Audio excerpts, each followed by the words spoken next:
Hey, Dirt Farmer Jay here from dirtfarmerjay.com. It's fall and the pocket gophers are going nuts, creating winter stores. Well, we have a technique that's really gonna bump up the probability of you controlling those gophers. Stay tuned and I'll show you a great technique that was shared by one of your fellow viewer family members.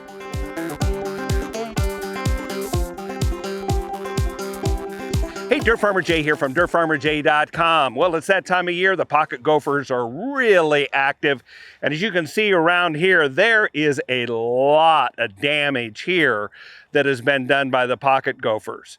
Well, there are different ways to control them. Everything from traps to baits to a device called the Gopher Hawk to smoke bombs or cartridges, poison cartridges that we use that are made by Amdrol.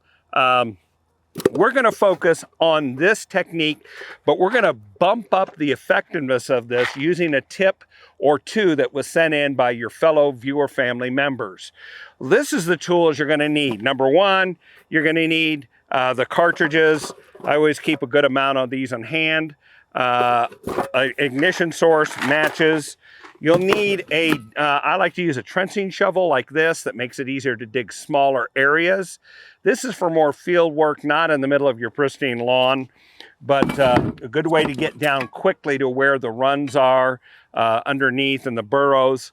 I like to use this probe that is actually, that's tip number one from the viewer family members. Use the probe from the Gopher Hawk when you're not using the Gopher Hawk method. But this probe is very handy for precisely locating where the burrows and the runs are underneath and knowing where to place the cartridge. And then this is the next item that is a secret weapon, and that is a leaf blower. Now, this particular leaf blower, when you're using it, or any leaf blower, you're not going to run it like that. Way too loud and too much air putting out. You're literally going to use it when you light it and set it at the lowest you can. This one actually has a little cruise control on it, so I can just let it barely run and it really jumps up the effectiveness of it. So let's walk through how you locate the run, open up the run, put in a cartridge, and then drive the smoke in and see what happens. Here we go. There's a lot of damage in this area, so it can be a little confusing to find things here. But the dead giveaway is fresh mounds of soil. Now, these are excavation piles from the pocket gophers. When they're digging the runs and they're exploring food, digging in wherever their food storage areas is, their sleep areas, and even their toileting areas. They actually have a whole system of burrows and all that. And here is a diagram shown that just shows kind of what these are like, and there's a link to it down below in the description as well. So it gives you an idea, kind of 3D, of how these critters work and how they dig. But when they dig like this, an excavation tunnel, they kind of give away where direction of things are. So whatever fan direction, which is going this way, means they came from the opposite way. And they're usually coming up from a tunnel that's running somewhat perpendicular to this right here. So I'm going to take the probe and push in somewhere in here, and there you go. Did you see that? Boom, we went right down really deeply to where there is a tunnel down there below. Now you have a couple of options here depending on what you're going to use. If you're going to use the Gopher Hawk, you could open that up, lower it in there, you could put bait, that sort of thing. For this technique, we're just going to use the cartridge and then smoke out there and show you what happens. So let's dig and find out what's down below. Let's go for it.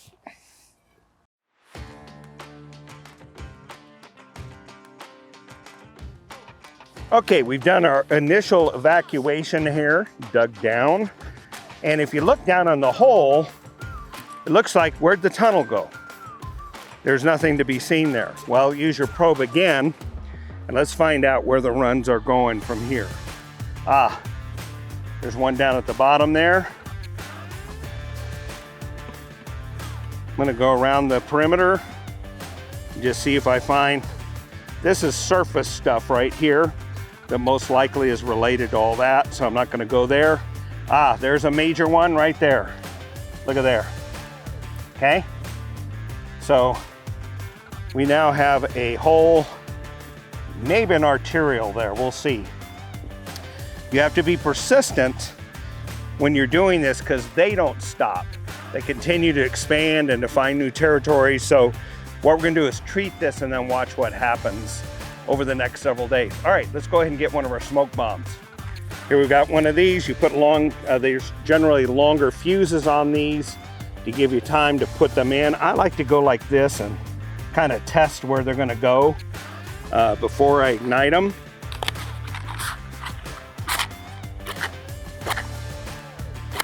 Last year's moist matches, there we go.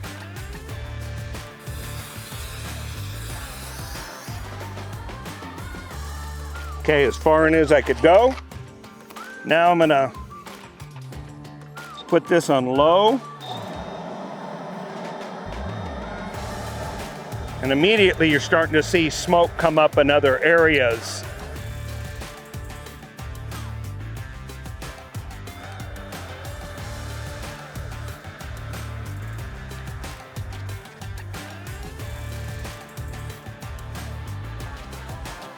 So we're definitely driving that smoke further down in here. Now, whether it's getting to the primary burrow where they reside and sleep and all that, we don't know yet. So what I'm gonna do, since we know that we've blown this down here, I'm not gonna continue to run it because I don't want to evacuate the smoke. I just know I've gotten it where I need. I'm gonna go ahead and shut that off and let that smoke just settle in. Now what I'll do is I'll come back and check in a couple days and see if we have further activity, and I'll step and repeat as many times as it takes to get this done. As I said, we need to control them.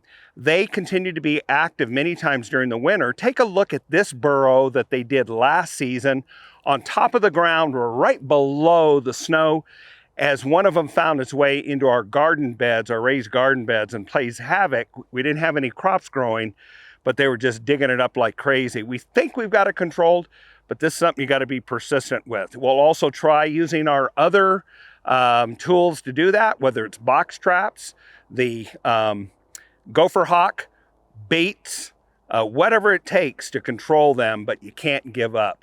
They're persistent, you need to be too. I want to make sure that also you're safe with these. So remember, if you're propelling this toxic smoke down, you want to make sure you're not near your own home, or let's say in basement places where this toxic gas can be drawn into the living space. So be safe. This is more for field work or remote work. But as you can see, we can really move the smoke around and get it down further and then test our results. If you want to see how to use one of the other trapping or control methods called the Gopher Hawk, check out our video right here where we show you step-by-step how to locate the tunnels, the runs, and put in that trap unit, and then how to know that it's fired and all that. We'll show you how to do all that right there, and it'll be another great way to approach this. And while you're at it, check out this other video that YouTube thinks is perfect for you, right out of our catalog, and we think you're gonna like it too. Until the next time, this is Dirt Farmer Jay, hunting gophers.